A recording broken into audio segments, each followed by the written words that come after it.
Muchas y varias son las opiniones que existen, continúa Napoleón sobre lo que debía haber hecho. No pocos han sido de parecer que mi deber era combatir mientras que quedase un hombre. Otros han dicho que la fortuna habiéndome abandonado en Waterloo, allí debía terminar para siempre la carrera de mis armas. Mi sentir es que debí morir en Waterloo. Y tal vez antes, si hubiera muerto en Moscú, probablemente habría conservado la reputación del más grande conquistador que jamás hubo existido, pero habiéndome negado la fortuna sus favores, ya no volvía a encontrar sin desastres. Hasta entonces había sido invisible. Sí debí morir en Waterloo, pero la desgracia quiere que cuando se busca la muerte no se encuentre delante, detrás, a mis costados, por todas partes. En fin, veía caer los hombres muertos, pero para mí no hubo una bala. El conde Bertrand ha escrito una carta a Sir Hudson Lowe y en ella le dice que uno había visto al capitán del buque que ha traído en busto. También le manifiesta desearía le permitiese venir a Longwood. Napoleón se ha paseado esta tarde con el conde Montauban. 18. El gobernador ha contestado que no era el capitán de Bering quien había traído el busto, pero el conde Bertrand ha insistido en su demanda. Y en el mismo día ha venido a verle el capitán Lamb, teniente de marina a media vaga.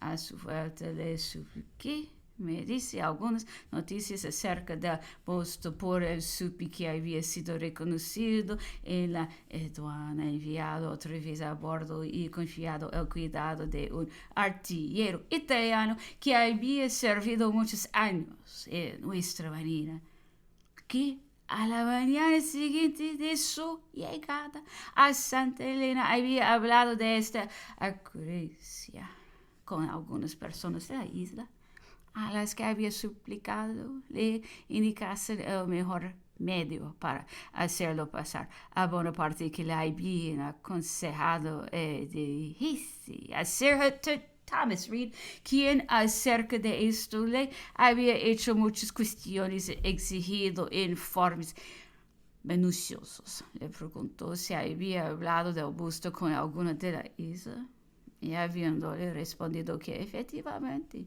comiendo con varias personas, había sido el asunto de su conversación, Sir Thomas le dijo que no debió haberse encargado de aquel objeto y que había obrado contra sus instrucciones, en fin, que le había encargado el sigilo, recomendándole pusiese silencio a los que lo sabían, y que ciertamente no debía ignorar que en la isla había corrido la voz de que le habían dado la orden de echar el busto al mar o hacerle pedazos. Y le supliqué me explicase al mismo esta contradicción. Respondióme que efectivamente lo había oído decir, pero que aquella voz era falsa y que ignoraba de dónde procedía. Cuando este caballero regresó a la ciudad, fue a apiarse a casa de Sir Thomas Reed, con quien estuvo algunos minutos, y luego se dirigió a Plantation House en un caballo del gobernador. 19. El Podarca ha traído la noticia de que el conquistador había llegado al cabo con el nuevo almirante Blampton. Se han recibido cartas para los señores Bertrand, Gorgo y Marchand, el almirante y Lady Malcolm, acompañado de Mr. Boyce, mayor del regimiento de marina, y de Mr. Jones, capitán de la Real Marina. Ha visitado a Napoleón el coronel Fagan, que ha sido juez y abogado en la India. Ha tenido también una entrevista con ese sujeto a quien la lengua francesa es tan familiar como si se hubiese educado en París. Ha dicho después que Napoleón le había hecho varias cuestiones que algunas veces no sin dificultad había podido resolverlas y que sus observaciones habían sido generalmente muy juiciosas y profundas, habiendo tenido el honor de ver por la noche a Napoleón, me dijo que Sir Pulteney, Lady Malcolm y el coronel Fagin habían estado a visitarle. El almirante añadió, el emperador ha hecho cuanto ha podido para justificar. El gobernador me ha dicho que podía estar seguro de que había enviado a Inglaterra mis observaciones acerca de la opresión que aquí se me impone. Ha defendido su causa con tanto ardor que no he podido menos de decirle que era, como todos los ingleses, demasiado egoísta y que no habiendo nacido yo en Inglaterra, tal vez por esta razón, sus leyes no me protegían y no podía esperar ninguna justicia de ellos.